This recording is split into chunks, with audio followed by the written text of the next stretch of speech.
लकल हम्दु या अल्लाह अस्सलातु वस्सलामु अलैका या रसूल अल्लाह अम्मा बाद। सिलसिला है नाजरीन के सवालों के जवाब देने का। नाजरीन में से एक ने हमारे किसी वीडियो के कमेंट्स में सवाल किया है पीरी मुरीदी के ताल्लुक से कि क्या मुरीद की हालात, मुरीद की मुश्किलात, मुरीद की परेशानियां पीर को बिना बताए मालूम हो जाती हैं, और फिर ये कि पीर अपनी तवज्जो से अपने मुरीद की सारी मुश्किलात को दूर कर देते हैं बिना बताए मुरीद के। इन्होंने कहा क्या ऐसा होता है? ये भी इन्होंने कहा कि जब मुझे पता चला तो मुझे बड़ा अजीब सा लगा कि हमारी परेशानियों का इल्म हमारे पीर को बिना बताए कैसे हो जाता है, फिर वो दूर भी कर देते हैं। ये सारी बातें इन्होंने पूछा है। आइए तवज्जो के साथ आप अव्वल से आखिर इस क्लिप को समाप्त कीजिए। इंशाअल्लाह इस फील्ड में, इस टॉपिक में कुछ जरूरी बातें हम आपको पेश करने जा रहे हैं। तब अव्वल से आखिर तवज्जो के साथ समाप्त फरमाइए। किसी पीरे कामिल के हाथ में हाथ देकर बैअत होने से पीरे कामिल से निस्बत हासिल हो जाती है, जिसकी बदौलत बातिन की इस्लाह के साथ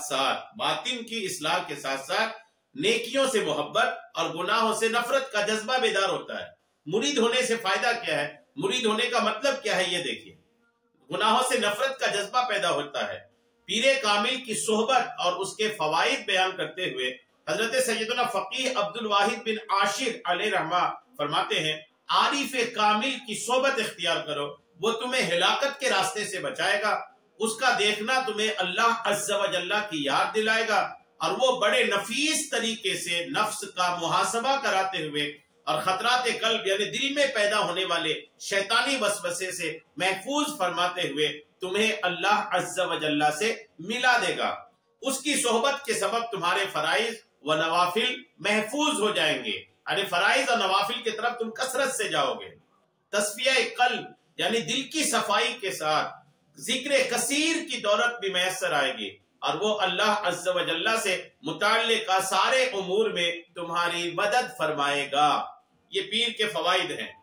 इमाम अहले सुन्नत आला हज़रत फरमाते हैं, आपकी बारगाह में एक सवाल हुआ कि मुरीद होना वाजिब है या सुन्नत, नीज मुरीद क्यों हुआ करते हैं, मुर्शिद की क्यों जरूरत है, और इससे क्या फवाइद हासिल होते हैं? तो आप रहमतुल्लाह तआला अलैह ने जवाबन इरशाद फरमाया कि मुरीद होना सुन्नत है, और इससे फायदा हुजूर सैयद आलम सल्लल्लाहु तआला अलैहि वसल्लम से इत्तिसाल है, हुजूर से मिलना है। कि आप जिस पीर से मुरीद हो रहे हैं, अगर वो सही सिलसिले से हैं तो उनका सिलसिला उनके पीर होते हुए हुजूर तक वो सिलसिला जा मिलता है। ये सिरातल लदीना अनअमता अलैहिम के रास्ता उनका जिन पर तूने एहसान किया, मैं इनकी तरफ हिदायत है। यहाँ तक कि फरमाया गया कि ला शेख लहू फशैखुहु शैतान, जिसका कोई पीर नहीं उसका पीर शैतान है। जी हाँ, एक तो ये, और बैअत होने के फवाइद में से ये भी है, फायदा देखिए, कहते हैं कि बैअत होने के फवाइद में से ये भी है कि ये पीराने इज़ाम या इन सिलसिलों के अकाबिरीन व बानियान अपने मुरीदीन व मुताल्लिकीन से किसी भी वक्त गाफिल नहीं रहते और मुश्किल मकाम पर उनकी मदद फरमाते हैं। ये याद रखिए, ये जुमला याद रखिएगा, ये आपके सवाल का जवाब वाला जुमला है, जिसमें आला हजरत फरमाते हैं कि बैयत होने के फायदे में से ये भी है कि ये पीराने इज़ाम या इन सिलसिलों के अकाबिरीन व बानियान अपने मुरीदीन व मुताल्लिकीन से किसी भी वक्त गाफिल नहीं रहते और मुश्किल मकाम पर उनकी मदद फरमाते हैं। चुनांचे हजरत सैयदना इमाम अब्दुल वहाब शारानी रहमतुल्लाह अलैह फरमाते हैं कि बेशक सब अइम्मा व औलिया व उलमाए रब्बानीयीन अपने पैरोकारों और मुरीदों की शफाअत करते हैं। जब उनके मुरीद की रूह निकलती है,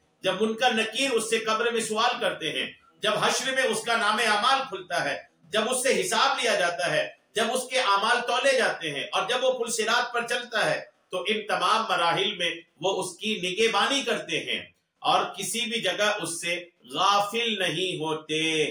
ये पीर करते हैं।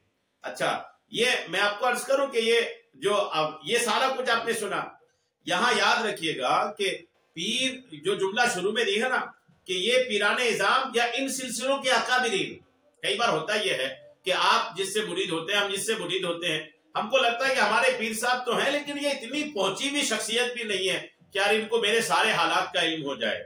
अगर आप अच्छे जामे शराइत पीर, जिनके अंदर पीर होने की सारी शर्तें मौजूद हैं, अगर आप ऐसे पीर से मुरीद हुए हैं तो अगरचे वो पीर जो है ना, उनको अगरचे आपके हालात का इल्म ना हो, लेकिन وہ پیر جس سلسلے سے آپ کو مرید کرائے ہیں اس سلسلے کے جو اوپر کے بڑے بزرگ ہوتے ہیں، اوپر کے، جیسے آپ مثال کے طور پر سلسلہ قادریہ سے مرید ہیں، سلسلہ قادریہ میں کسی پیر کے ہاتھ میں ہاتھ دے کر آپ نے بیعت کیے ہیں، تو اب یہ کہ آپ صرف وہ جس کے ہاتھ میں آپ نے ہاتھ دیا ہے آپ صرف انہی کے مرید نہیں ہیں، آپ غوث اعظم کے بھی مرید ہیں۔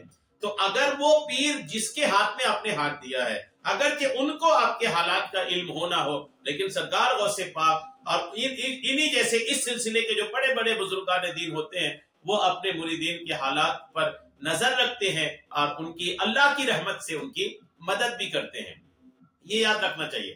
اور اچھا، مرید ہونے کا مطلب یہ نہیں کہ ہم کسی پریشانی میں پڑ جائے تو ہمارا پیر ہماری پریشانی کو دور کر دے گا، دنیاوی اعتبار سے ان کو لینا نہیں چاہیے۔ آج کا دور ایسے ہی چل پڑا ہے، آج آدمی مرید بھی کسی سے ہو رہا ہے تو اس کو توجہ رکھ رہا ہے کہ پیر صاحب سے میرا کاروبار چمک جائے، میری صحت اچھی ہو جائے، میری دولت بڑھ جائے، میرا نام ہو جائے، میں چناؤ جیت جاؤں، یہ ون دنیاوی فائدے کے لیے ہرگز نہیں۔